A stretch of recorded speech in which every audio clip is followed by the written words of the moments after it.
Hello everyone, ஈஸியாகவும் ஹெல்த்தியாகவும் எல்லாருக்கும் பிடிச்ச மாதிரியும் சமைக்கணும்னா முதல்ல நம்ம சேனலை சப்ஸ்கிரைப் பண்ணிவிடுங்க. டக்குன்னு மொறுமொறுன்னு தக்காளி தோசை எப்படி பண்ணுறதுன்னு பார்க்கலாம் வாங்க. இப்போ ஒரு மிக்ஸி ஜாரில் ஒரு மிளகா, 2 ஸ்பூன் சீரகம், 2 தக்காளி கட் பண்ணி நல்லா பேஸ்ட் ஆக்கிக்கலாம்.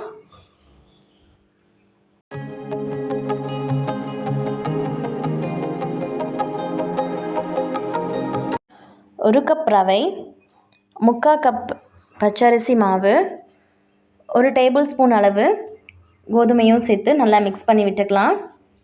தேவையான அளவு உப்பு சேர்த்து அரைச்சி வச்ச பேஸ்ட்டையும் சேர்த்து கொஞ்சம் கொஞ்சமாக தண்ணி ஊற்றி ரவா தோசை அளவுக்கு நல்லா கரைச்சி வச்சுக்கலாம். 15 நிமிஷம் ஊறட்டும். இப்போ பாருங்கள், தண்ணி மேலேயே நிற்கிது. இப்போது தோசைக்கல் சூடானதும் கட் பண்ணி வச்ச வெங்காயம், கொத்தமல்லி இதெல்லாம் சேர்த்துக்கலாம். ரவா தோசை ஊற்றுற மாதிரி இதையும் ஊற்றிக்கலாம். இப்போது நெய் இல்லைன்னா எண்ணெய் சேர்த்துக்கலாம். அவ்வளோதாங்க, மொறுமொறுன்னு டக்குன்னு தக்காளி தோசை ரெடி ஆயிடுச்சு. இதுக்கு தொட்டுக்க எங்கள் வீட்டு ஸ்டைலில் சூப்பரான காரச்சட்டி எப்படி பண்ணுறதுன்னு பார்க்கலாம் வாங்க. இப்போ ஒரு கடாயில் 1 ஸ்பூன் எண்ணெய், கொஞ்சமாக கடலைப்பருப்பு நல்ல பொன்னிறமாக ஆகட்டும். பூண்டு, சின்ன வெங்காயம் இதெல்லாம் சேர்த்து நல்லா வதக்கிக்கலாம்.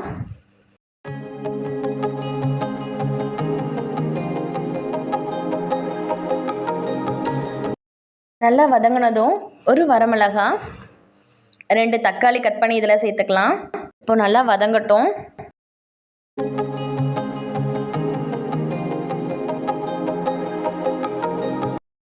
இப்போது தேவையான அளவு உப்பு சேர்த்துக்கலாம்.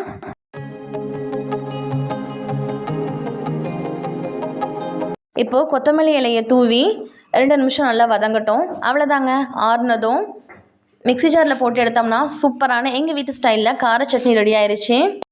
இந்த கார சட்னி தக்காளி தோசைக்கு ரொம்பவே சூப்பராக இருந்தது. நீங்களும் ட்ரை பண்ணுங்கள். பிடிச்சிருந்தால் லைக் பண்ணுங்கள், ஷேர் பண்ணுங்கள், கமெண்ட் பண்ணுங்கள். இந்த மாதிரி ஈஸியான சமையலுக்கு நம்ம சேனலை சப்ஸ்கிரைப் பண்ணிவிடுங்க. தேங்க்ஸ் ஃபார் வாட்சிங்.